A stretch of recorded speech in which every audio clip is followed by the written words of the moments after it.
effectivement waaw jërëjëf Babou si introduction boobu noonu Bira tey moom moo wane yoon bi avec les 2 photos yi nga xam ne nii yónnee nañu ko man sax maa ngi jeex fan la monsieur le ministre nekk maa ngi jeex daal man daal gis naa ko sol xaftaan bu weex ki sol xaftaan bu bleu moom je sais que c'est le président Ousmane Sonko gis naa ko sol lu weex xaw ma tax moom la am déet mais moom dinañ wax foofu noonu sax la ñuy duggee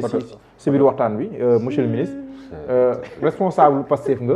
ñu gis ay images yi c'était en 2017 ci campagne législative yi amoon 2017 nga nekk kii njëkk a jiite JPS moom la Ngagne Demba Touré jiite léegi kon yaa ko njëkk a jiite boo doon ñëw sa jaar-jaar ci Pastef sa adhésion ci Pastef nan la demee woon jërëjëf si laaj bi donc am naa mbégte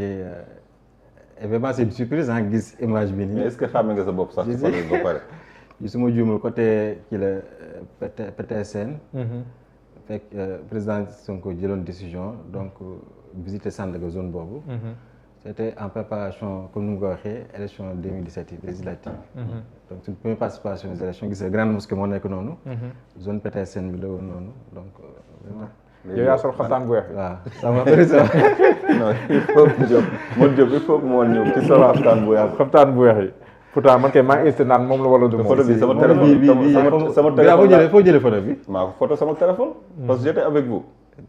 d'accord yàgg na. loolu mën na nekk point de départ. ça fait plaisir surtout question bi nga laaj. mu nekk loo si mbégte laa si am tey su ma wax sama jaar-jaar si politique dugg Pastef mu nekkoon loo xam ne c'est mon premier parti parce que j'étais déjà un cadre dans le privé. Découvrir président Ousmane Sonko à travers les médias. Comme je suis économiste, question économique ça m'intéresse beaucoup. Donc moi à chaque fois su ma doon suivre débat donc soo waxee question économique rek ça m'attire. Sama relation ak Ousmane Sonko noonu la démarré après ma recherché son profil sur Facebook. Il m'a appelé convoqué ma benn samedi ma dem fa avec le bureau politique ñu fa nekkoon copine bi il y avait Birame Souleye El Malick ak Djibi Gueye donc on était moins de 10 personnes. Donc au début moi je voulais même intégrer le mouvement des cadres parce que je travaille sur les questions de commerce ak économie et à l'époque mouvement des cadres amu woon. léegi seen président Sonko doon tooñ à l'époque c'est ne ma mais toi tu es jeune là loolu si cadre yi bon on n'a pas encore mouvement des cadres. Est-ce que doo dem si jeunes yi donc xool un peu parce que chaque fois on reçoit des jeunes mais dañu ñëw di dem kenn du toog après c'est là jël décision bon. mais bon pourquoi pas je vais essayer à l'époque Babacar Ndiaye laa fekkoon pour lui vrai maa ngi koy saluer au passage moom fa njëkk pour de quelques mois et après moom ak Ousmane Baro donc président Sonko dénk nu benn liggéey boo xam ne c'était en premier temps faire un peu l'évaluation des universités ñu mettoon en place par UGB donc si loolu leen commencé bëgguma woon sa jël responsabilité après na bon comme vous êtes pas nombreux est-ce que doo jiite comité d'initiative bi donc ak Babacar forcé ma ne noo demal Babacar Ndiaye que je salue encore sama histoire si jeune noonu démarré en moins de 6 mois on a fait un peu l'inventaire des universités propose un plan d'action au président Ousmane Sonko à l'époque qui l'a validé ensuite on a activé les universités quelques écoles privées quelques départements 1 an après on a lancé le mouvement donc ma sa bëggoon naa bàyyi mais après ils m'ont forcé pour continuer mooy le mouvement des jeunes mais man dafa benn question mooy tarodi pourquoi vous avez ciblé les universités parce que quand on dit université ak politique engagement bon c'est le lien adéquat. Oui. Parce que ñun tamit même bu nekk université on avait l'influence des autres partis politiques. Je vais pas citer le nom mais ça m'a jamais intéressé. Mais avec Pastef je me suis dit bon pourquoi pas m'engager après bu ñu demee ci université également fekk fa ay jeunes étudiants patriotes mun naa citer Diamé Faye. C'est l'un des premiers coordonnateurs de Pastef UCAD. Actuellement c'est un commissaire de police. UGB également Daxaba Université Ziguinchor par Mara Diédhiou. C'est important que je cite ces noms parce que ils sont les pionniers de la mouvement des jeunesse patriotique dans un contexte boo xam ne donc c'est un nouveau parti un nouveau discours un nouveau leader également qui incarne une rupture donc su ñu amee une première génération de jeunesse boo xam ne gëm nañ discours bi ñu dem nañ convaincre leen après moo dem ba law si dans le département ba si diaspora bi donc pour résumer en moins de 9 ans donc presque on a fait le tour du Sénégal dans chaque commune on a installé ces mouvements de jeunes malgré les conditions très difficiles daan na sa beaucoup de diaspora bi donc yooyu yëpp def nañ ko moo tax je profite de cette occasion moo tax côté bi ça m'a fait beaucoup de choses et il y a de quoi être fier de ce travail qu'on a accompli en toute objectivité et en tout engagement ba tax tey su ma gisee dans chaque département su ma gisee ay leaders jeunes sànq Babacar wax na ko ay ñoom Ngagne Demba Salimata Dieng et tant d'autres jeunes Bassirou Koli c'est des jeunes yoo xam ne da leen teel a repérer teel a def si ñoom ay formation parce que ma Babacar on avait la chance d'être leur leader mais on avait déjà une avance si ñoom en termes dans le cadre professionnel moo tax chaque fois ñun on était derrière mais en poussant les jeunes pour qu'ils développent leurs compétences et leur leadership donc moo tax engagement bi noonu la commencé de 2014 jusqu'en 2022 mu am renouvellement Ngagne Demba remplacé ma mais l'histoire avec la jeunesse donc du gaaw a dañ mais pas plus tard tey sama bureau recevoir na 3 responsables jeunesse patriotique parce que à chaque fois ce lien dafa nekk loo xam ne gaawul dañ ba mag Babacar à chaque fois s'il y a des difficultés entre les étudiants donc nous sommes interpellés donc mu indi ay solutions de médiation donc ba tey yàlla dénk nu aussi à travers le président du parti nu adhéré le secrétariat général comme adjoint donc mais liggéey boobu donc ba tey ñu koy continuer en termes d'orientation de sensibilisation ak tamit encadrer les jeunes parce que je me considère toujours comme un jeune moo tax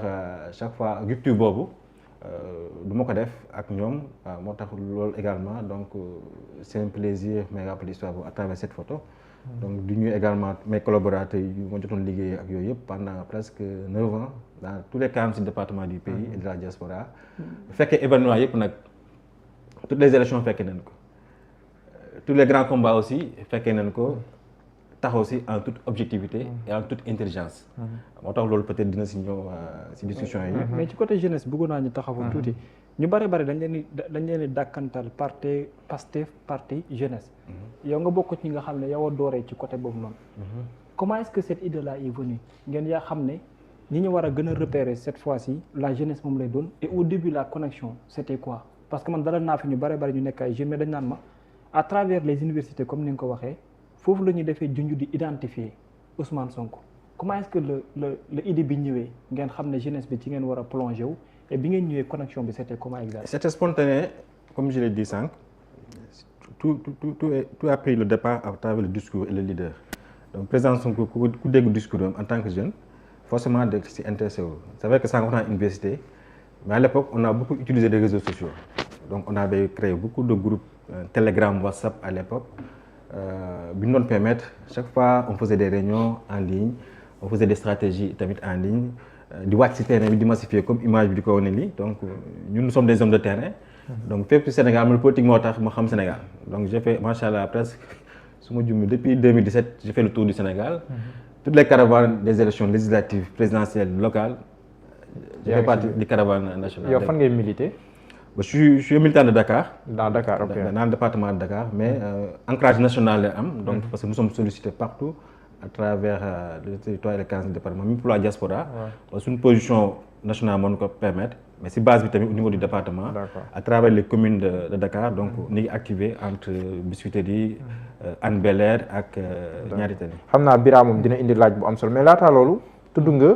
JPS. yaa ko njëkk jiite. entre temps defe naa Babacar Ndiaye aussi jiite na ko. mu nekkoon sama adjoint. moo nekkoon sa adjoint. après maître Ngagne Demba Touré. ñëw jamono yi maître Babacar Ndiaye nekkee kaso mais si jamono jooju amoon na ay coow yu commencé ñu jug si JPS ak yooyu surtout le choix bi ñu portoon sur Ngagne Demba Touré ak yow lan moo la teggi woon si boobu coordination bi. c'est normal tout changement dafay am ay discussions. donc demoon nañ ba. dama koy tàmm wax dafay détaillé donc jàppoon samay collaborateurs yëpp sauf man xamoon peut-être yàlla moo ko tuddoon mais teewul du question engagement wala mérite wala deful mais c'était une décision du président tamit décision boo xam ne aussi c'était concerté à travers aussi les responsables waxtaan seeg man à l'époque waxtaan seeg Bassirou kii Babacar Ndiaye mën trouver consensus pour def ce changement mais ya dindiwul dara suñu engagement parce que tamit coow ak politique ak changement xëccoo chaque fois dafay am ba si Ngagne Demba Touré gis nga ñëw na quelque temps après. am na ay yëngu-yëngu entre les étudiants boo ñu su suuf sax ñu liggéey nañ si. ba jàmm dellusiwaat donc loolu c'est l'ordre normal des choses. mais yàqu da suñu engagement ak tamit confiance bu ñu am ak suñu diggante suñu leader. te loolu ba tey da gën di yokk mais du wàññeeku. Birama. question waaw wala. ci ndorteel bi. yow moom sa laaj moom ñu ngi koy xaar moom Birama. non ci ndorteel wala ci wàllum. wàllum moom ak le passé. waaw bon moom ak le Pastef li ma ko bëgg a laaj rek mooy pourquoi mu préféré jël discrétion par rapport aux autres parce que gis nañ ci am na ñoo xamante ni bu ñu occupé benn poste dañuy communiquer lu bëri moom souvent conférence de presse yi j'ai même d'autres photos yoo xamante ni da nga koy gis bi Sonko di door a falu député am naa benn photo mu toog nii ci même table bi mel ni kuy waxanteeg le président du parti Pastef ma ni mais kii moom xanaa moom du jël parole mukk que c'est quoi le problème lorsqu'on est jeune lorsqu'on veut être un leader il faudrait s'exprimer di jël kàddu di wax mooy comme li Waly Diouf Bodian di critiquer waa Kër Massar coordonnateur bi un leader il s'exprime un leader il parle à la masse mën nga liggéey ci suuf en souterrain mais on a besoin que ngay wax sa kàddu yeneen ndaw yu jóge feneen di la dégg di gis seen bopp ci yow lan moo tax nga préféré liggéey boobu noonu ci suuf te bañ a fësal sa bopp da nga doon ragal ay jalousie wala ay guerre de positionnement wala bon du question ragal mais président Diomaye rek lépp question d'engagement la ci àdduna monsieur le ministre maa ngi jégalu maa ngi lay dog sax mais kii fu mu jël samay photo yi non Birama c'est une bibliothèque bii kay wala yi gars yi ko lijjanti bii kay ñoo ko lijjanti ñoom Modou Diop ak am si doon lancé ñoom ñu dem lijjanti ji ko non c'est grave voilà mais c'est pas ragal a wax mais question de personnalité la parce que tamit ku nekk ak ni yàlla bindee comme je l'ai dit sànq tout à l'heure rek suñu engagement mosuñu si daw donc on n'a jamais arrêté les combats yi fekke naa ko ci terrain bi nag bu mettee ba léegi mais lépp question de stratégie la ak tamit question de choix donc man ñëpp xam nañ sama personnalité je suis un homme d'action par rapport au discours également j'ai fait des sorties par rapport à toutes les étapes de la révolution. Mais pas des débats comme on avait l'habitude de le voir. J'ai des débats mais man c'est un choix également su may génn di wax comme tey du ma jëlee décision après une invitation de venir à Seneweb. Avant pendant 4 mois j'avais des invitations dans d'autres collègues mais c'était un choix boo xam ne donc dafa am si liggéey bi ma nekkoon dans le cadre professionnel peut-être dinañ si ñëw la stratégie des PME. dama waxoon damay dem ba mu yemb ma génn def sortie joxe sama position n'empêche aussi exceptionnellement parfois damay génn aussi dafay sortie mais loolu lépp loo gis rek problème de choix la peut-être ak tamit nit loolu yàlla bindee peut-être maag Babacar Ndiaye on est complémentaire loolu sax président Sonko def nu koy tooñee donc Babacar moo gën a tàng man je suis un peu le diplomate donc anti guillemets moo tax loolu yàlla daf ñu suturaal lu bëri résoudre nañ ko gañ leen ay combats yu bëri à travers ce duo. maanaam style yi ce style. différence bi de style bi quoi. c'est une question de style. ak tamit su ma nekk si liggéey également je préfère faire focus dem ba liggéey bi yomb mais loolu c'est dans le cadre personnel. mais dans le cadre politique également donc ñun suñu responsabilité on a assumé à 100%. peut-être boolewuñu ko à un style boo xam ne comme ñenn ñi ñu defee politique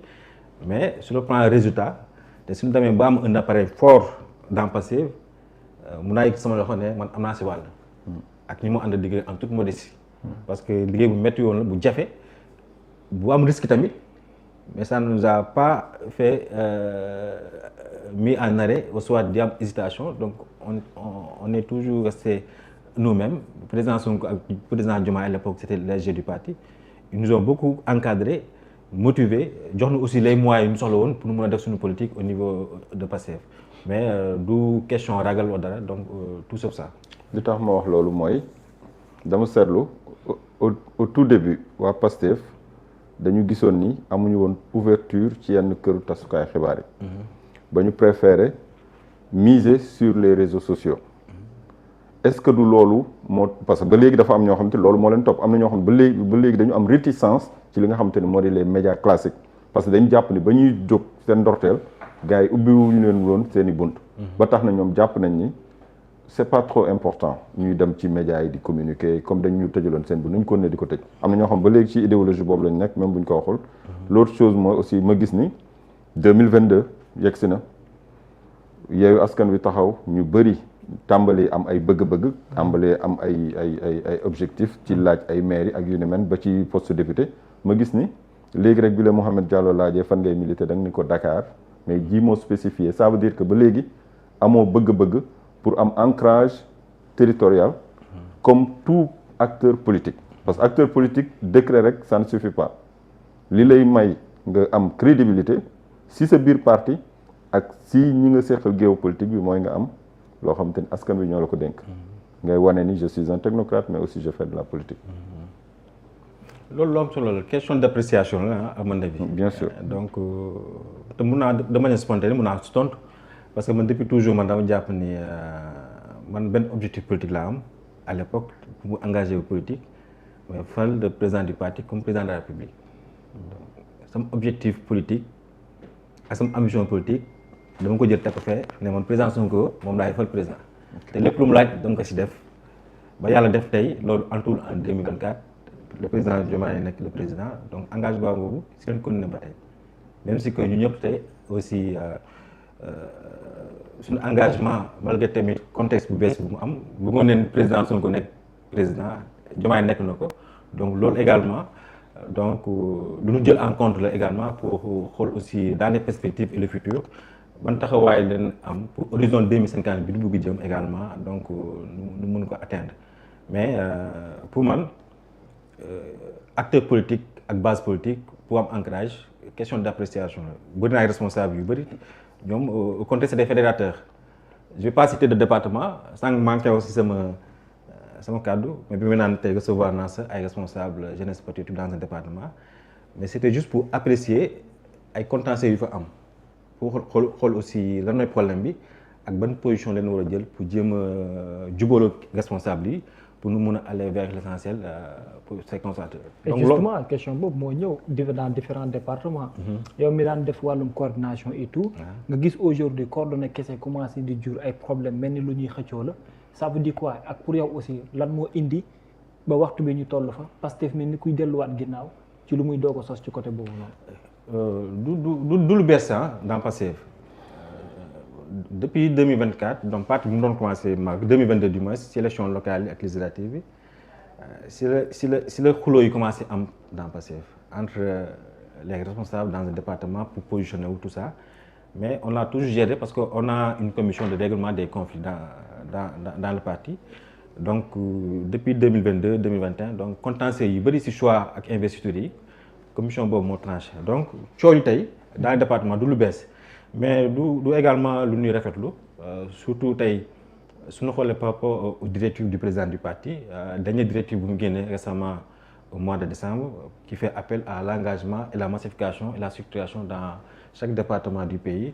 donc nit ñi même si que c'est en œuvre parce que gis ngeen dans les réseaux dans les activités du parti donc chaque week-end chaque jour les départements bougent donc c'est par rapport aux orientations du président mais n'empêche comme nous sommes en veille d'élection donc par expérience également donc chaque veille élection tamit coow day am entre les responsables